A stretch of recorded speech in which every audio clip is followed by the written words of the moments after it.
The ship is tilting. 15 degrees. Patricia can feel it in her legs. The USS Bradley is dying. Missile hit the engine room. Flooded half the compartments. Fire spreading. She's on the bridge. Alone now. Her XO evacuated 5 minutes ago. Last lifeboat is loading. They're calling for her.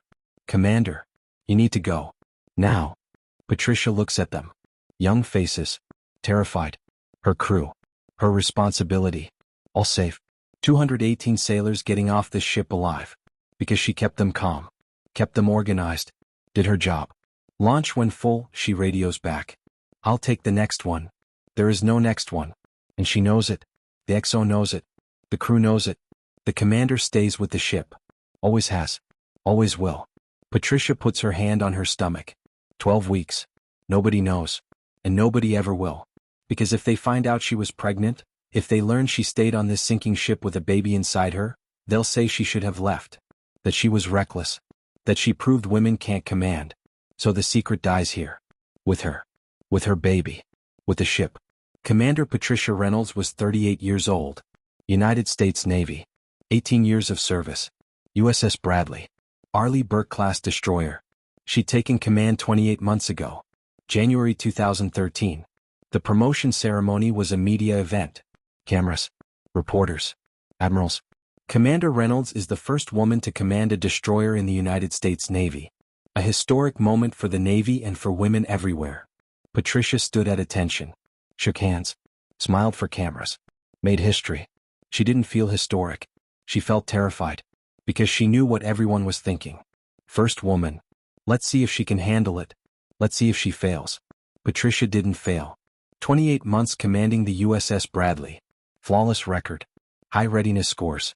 Exceptional crew performance. She worked twice as hard as any male commander. Had to. Every decision scrutinized. Every mistake magnified. Every success attributed to her XO or her crew, never to her. But Patricia didn't complain. Didn't make excuses. Just did the job. Better than most. Better than expected. Proving day by day that women belonged at sea. In command. Leading sailors. 6 weeks ago, Patricia took a pregnancy test. She was in her quarters. Late at night. She'd been feeling off. Tired. Nauseous. Missed her period. She didn't think it was possible. She and Michael, Captain Michael Reynolds, her husband, stationed on the USS Nimitz, they'd been trying for years. Doctors said it was unlikely. Stress. Deployments. They'd made peace with it. Decided to focus on their careers. And then 2 lines appeared on that test. Positive. Pregnant. Patricia stared at it for 20 minutes. Then she threw it away. Didn't tell anyone. Not Michael. Not her doctor. Not her XO. Nobody. Because she knew what would happen if she told. Navy regulations. Pregnant women can't serve on ships. Too dangerous. Liability. She'd be relieved of command immediately. Transferred to shore duty. Medical leave. Her command tour would end. Incomplete. And everyone would know why. First female destroyer commander. Pregnant. Couldn't finish her tour. Couldn't handle it. All those whispers, all those doubts, confirmed. Women can't do this job. They get pregnant. They leave. They're unreliable. Patricia spent 18 years building her career. 28 months proving she deserved command. She wasn't giving it up. Not for a pregnancy she didn't plan. Not for a baby she couldn't keep. Patricia made a decision that night. She'd stay quiet. Finish her deployment. 4 more months. Then she'd transfer to shore duty. Have the baby. Come back. But those 4 months she'd command. She'd prove herself. Completely. So when she left, it would be on her terms. With her record intact. With her legacy secured. She knew it was wrong. Knew it was risky. But Patricia had spent her entire career doing things people said women couldn't do. This was just one more. November 15, 2015. Persian Gulf. Routine patrol. The USS Bradley was monitoring shipping lanes. Standard operations. Boring mostly. That morning, Patricia felt sick. Morning sickness. 12 weeks now. She'd been hiding it. Claiming seasickness. Stress. Nobody questioned it. She spent 10 minutes in her quarters throwing up. Then went to the bridge. Did her job. Nobody knew. At 1400 hours, the radar officer called out. Unidentified contact. Bearing 270. Fast mover. Patricia moved to the display. Checked the track. Classification. Unknown. Possible aircraft. Possible missile. Patricia's stomach dropped. All hands, battle stations. This is not a drill. The contact was a missile. Anti-ship. Iranian most likely. Launched from shore. Targeting the USS Bradley. Patricia ordered evasive maneuvers. Countermeasures. The crew responded perfectly. But the missile was too fast. Too close. They had seconds.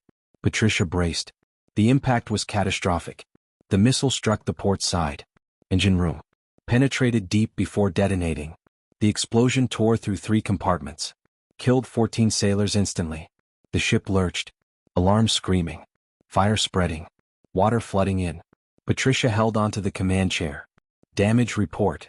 The XO Lieutenant Commander James Chin was on the intercom. Engine room destroyed. Flooding on 3 decks. Fire and berthing. We're taking on water fast. Patricia assessed. 232 sailors on board. 14 dead.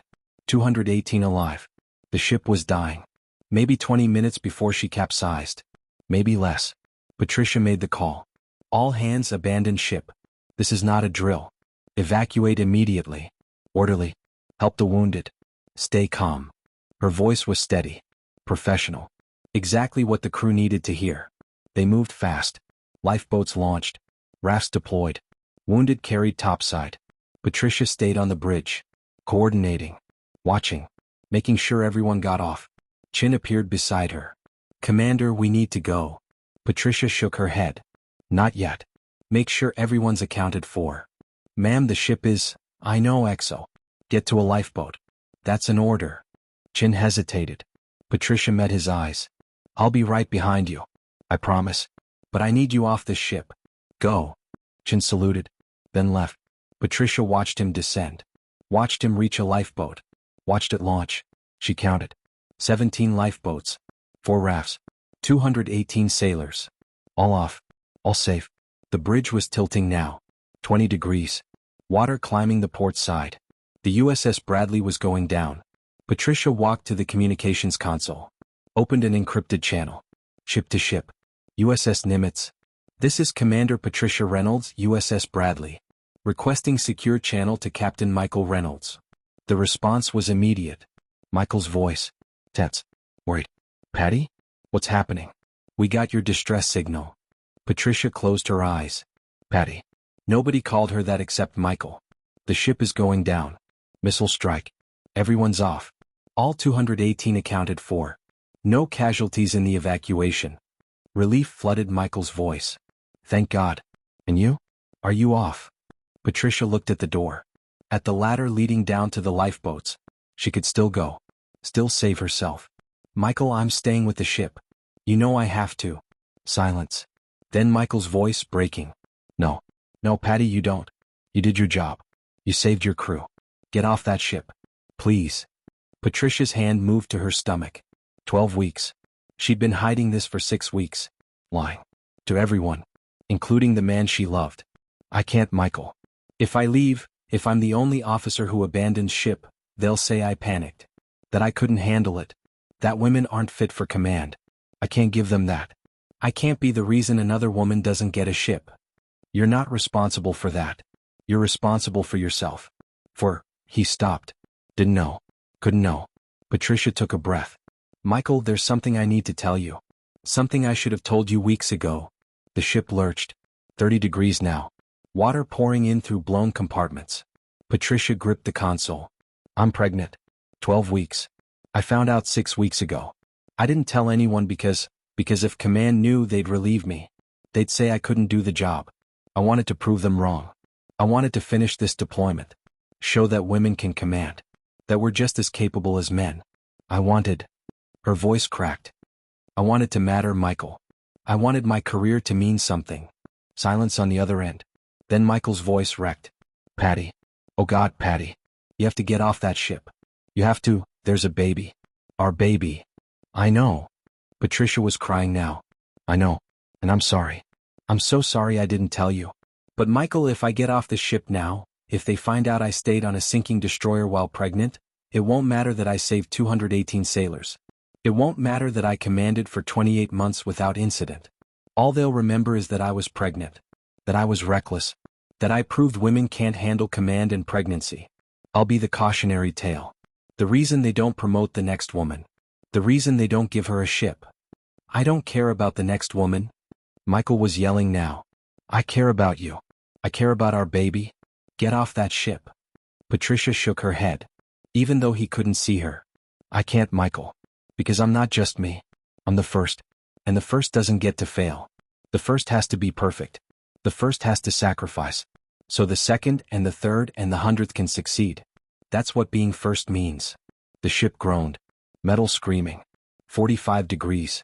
The bridge was filling with water. Patricia had maybe 2 minutes. I need you to do something for me. When they write the report, when they investigate this, don't tell them. Don't tell them I was pregnant. Let them think I stayed because of tradition. Because of duty. Because that's what commanders do. Let me be the captain who went down with her ship. Not the pregnant woman who made a stupid choice. Patty, please, Michael. Let my legacy be clean. Let the next woman who gets a ship know that I succeeded. That I saved my crew. That I commanded well. Don't let my story be about pregnancy. Let it be about command. Michael was sobbing now. Patricia could hear it. I love you, he said. I've always loved you. You were the best commander in the Navy. And you would have been an incredible mother.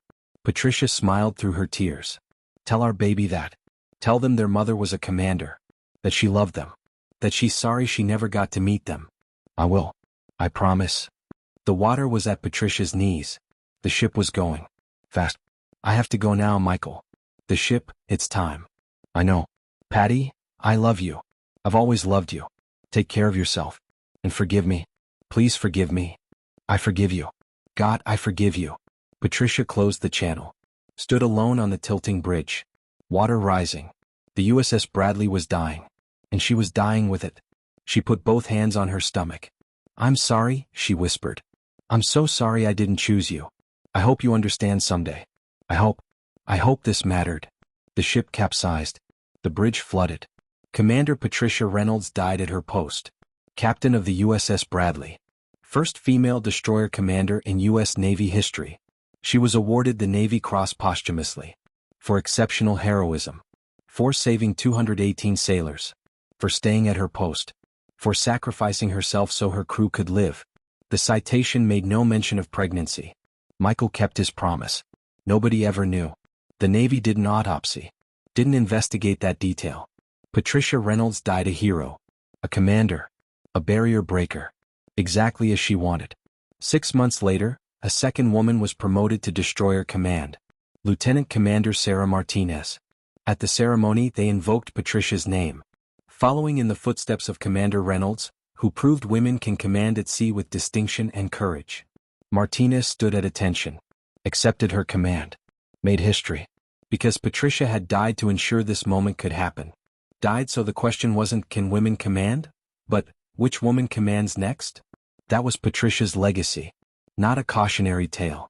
Not a failure. A foundation. Michael Reynolds retired from the Navy 2 years later. Moved to San Diego. Opened a sailing school for military kids. Named it Patricia's Promise. He never remarried. Never told anyone about the pregnancy. Kept that secret for the rest of his life. Because Patricia was right. If people knew, if they learned she'd stayed on that ship while pregnant, they'd make it about the pregnancy. About poor judgment. About proof that women couldn't handle command and motherhood. And Patricia's sacrifice would mean nothing. But every year on November 15th, Michael would sail alone. Just him in the ocean. And he'd talk to Patricia. To the baby they never had. He'd tell them about the women commanding ships now. 7 of them. 7 female destroyer commanders. Because Patricia proved it was possible. Because she died perfect. Unblemished. A commander to the end. Michael would raise a glass.